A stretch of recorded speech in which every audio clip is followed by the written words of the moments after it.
आज हम आपको एग्जाम्स में होने वाली मिस्टेक्स के बारे में बताने जा रहे हैं बच्चों। इससे पहले हमने आपसे इकोनॉमिक्स से रिलेटेड होने वाली प्रॉब्लम डायग्राम्स में जो प्रॉब्लम्स आती है, जो मिस्टेक्स बच्चे करते हैं, वो की है। दूसरे वीडियोस में हमने फोकस में होने वाली मिस्टेक्स किस तरह से एग्जाम्स में फोकस करें वो आपको बताया है। आज हम आपकी सारी प्रिपरेशंस के बाद आप पेपर देते समय जो गलतियां करते हैं वो बताने जा रहे हैं। तो आज का हमारा जो टॉपिक है वो है mistakes to avoid during examination. बच्चों याद रखिए, हम आपको कुछ टिप्स देने जा रहे हैं। उन टिप्स को अगर आप यूज करेंगे अपने एग्जाम देते समय, क्वेश्चन पेपर सॉल्व करते समय, तो आपके नंबर्स मोस्ट प्रोबेबली अच्छे ही आएंगे। जो सबसे पहले मिस्टेक है बच्चे जो एग्जाम्स में करते हैं वो है reading till last minute. Reading till last minute.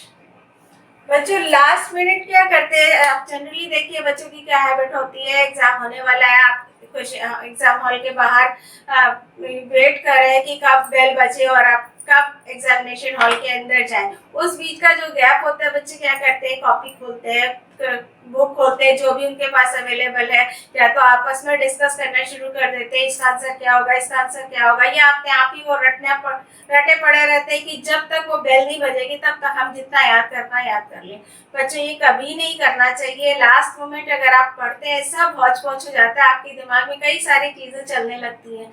आपको लास्ट का टाइम रिलैक्स होके आप सिर्फ एक जगह कंसंट्रेट करिए कि आपने क्या पढ़ा है, आप सिर्फ उस पर कंसंट्रेट करिए। उस समय आप कुछ डिस्कस मत करिए कि हमको क्या याद है और क्या नहीं। जो आपने कर लिया दैट्स ऑल, आपका खत्म हो गया वहां पर। अब आप एग्जामिनेशन हॉल में जाते हैं।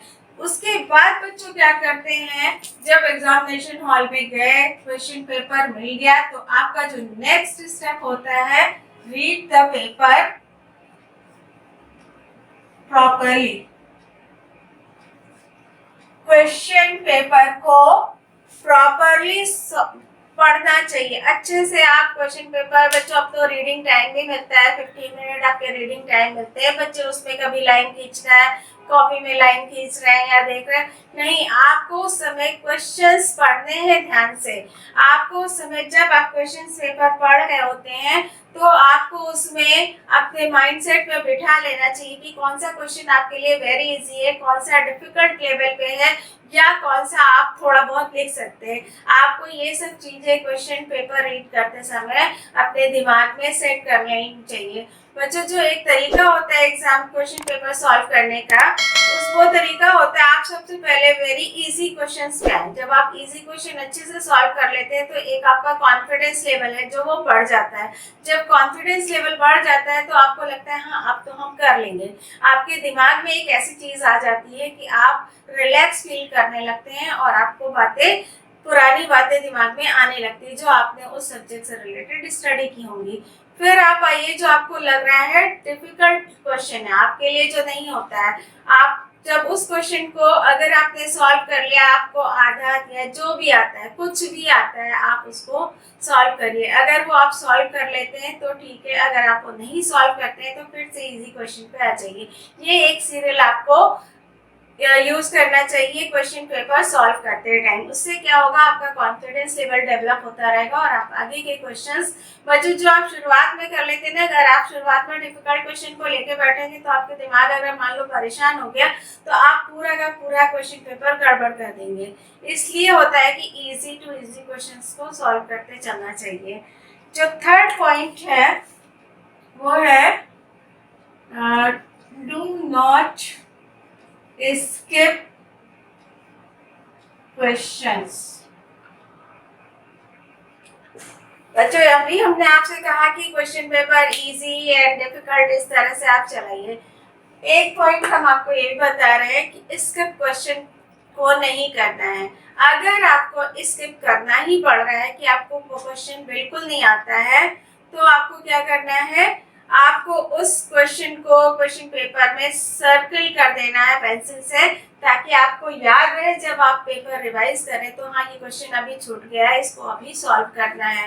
वरना क्या होगा, आप फाइनली आंसर लिखते लिखते आपका टाइम जो है वो चला जाएगा सब, और वो जो क्वेश्चन आपने बाद के लिए छोड़ के रखे हैं वो बिल्कुल ही अनसॉल्व हो जाएंगे। फिर होता है plan the time to answer the questions.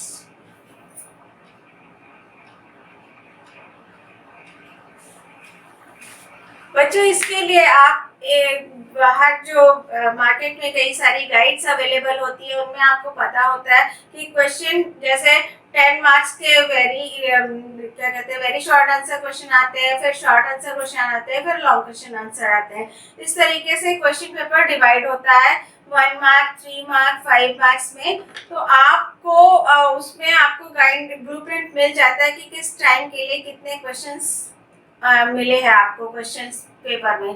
तो आपको वो प्लानिंग कर लेनी चाहिए कि वेरी शॉर्ट आंसर हमें 15 मिनट में देने हैं, फिर अगले 1 आवर आपको जो है दूसरे क्वेश्चंस के लिए रखना है, 3 to 5 वाले के लिए, फिर लॉन्ग क्वेश्चंस के लिए जो वेरी लॉन्ग आंसर्स होते हैं उनके लिए क्या कितना टाइम रखना है। ये आप प्लान कर लेंगे तो आपका पूरा क्वेश्चन पेपर में से कुछ भी नहीं छूटेगा, क्योंकि आपको मालूम है ये 10 क्वेश्चन हमें 15 मिनट में खत्म करने हैं। फटफट फटफट आंसर आपने दिया और वो क्वेश्चन पेपर उतना क्वेश्चन सॉल्व हो गए। फिर आपको पता है कि 3 to 5 वाले जो 5 क्वेश्चंस है वो या 5 है, 3 है, 4 है, व्हाटएवर, तो आपका टाइम पता है सेट है, आपको 1 घंटे में इतने सॉल्व करने हैं। फिर वेरी लॉन्ग वाले आपके लिए 1.5 घंटा बचता है, आप उसमें उतने टाइम में वो सॉल्व कर लीजिए, क्योंकि वेरी लॉन्ग वाले 1 या 2 ही आते हैं क्वेश्चन पेपर में। तो आपको क्वेश्चन पेपर अगर आप प्लान कर लेंगे टाइम उसमें, तो आपका क्वेश्चन पेपर इजीली सॉल्व होगा और आपको अंदाजा भी रहेगा। नहीं तो क्या होता है कि जो आपको आता है आप उसमें बहुत सारी चीजें लिखते चले जाते हैं और आपका जो टाइम है वो खत्म हो जाता है। बच्चों फिफ्थ है never give up any question.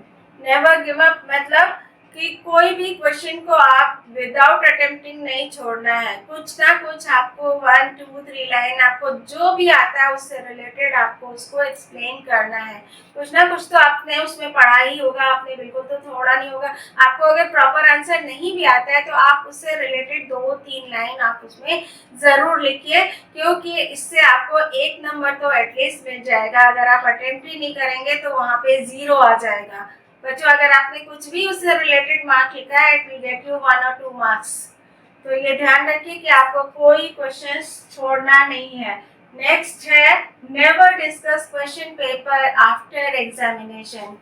बच्चों एग्जाम के बाद जब हॉल से बाहर निकलते हैं बच्चे तो क्या करते हैं, सारे ग्रुप बना के डिस्कस करते हैं कि तुम्हारा क्या आंसर था, तुम्हारा क्या आंसर था, तुमने क्या लिखा।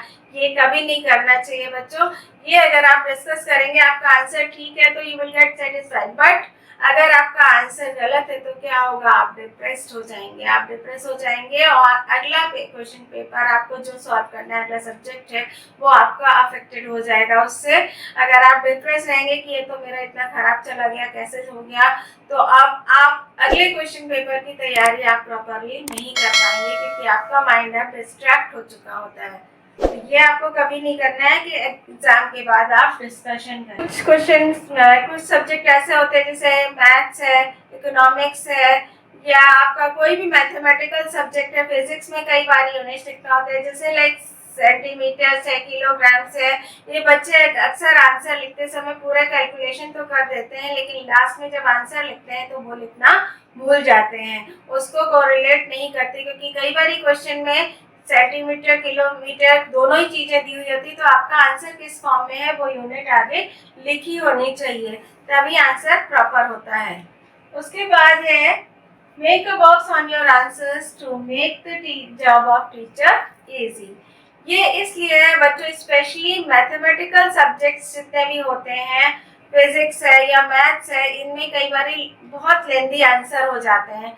उन लेंदी आंसर्स में कई बार आपने एक कैलकुलेशन किया, फिर उसमें कई पार्ट्स ऐसे होते हैं, जैसे एक पार्ट निकाला, फिर दूसरा सॉल्व किया, फिर तीसरा सॉल्व किया, तो आपके जो आंसर्स होते हैं और वो जनरली आप लोग एक ही कलम से कर देते हैं, एक ही पेन यूज़ करते हैं, एक ही कलर का पेन यूज़ करते हैं। तो टीचर को क्या होता है, समझ नहीं आता, उसको पूरा कैलकुलेशन देखना पड़ता है, देन वो आंसर के पॉइंट पर आ पाती है। तो आपको क्या करना है, आप जैसे आपने पहले एक क्वेश्चन, सपोज कि आपको सेंटीमीटर में को मीटर में चेंज करना है, आपने एक पार्ट निकाला, अगले पार्ट में उससे कोई दूसरा कैलकुलेशन है, तो आपने जब वो वाला आंसर निकाला तो उसको आप सर्किल कर दीजिए, बॉक्स बना दीजिए किसी डिफरेंट पेन से, ताकि वो हाईलाइट हो जाए, या आप हाईलाइटर ही चला दीजिए उसके ऊपर, ताकि हाइलाइटर शायद अलाउड नहीं है तो आप बॉक्स बना सकते हैं।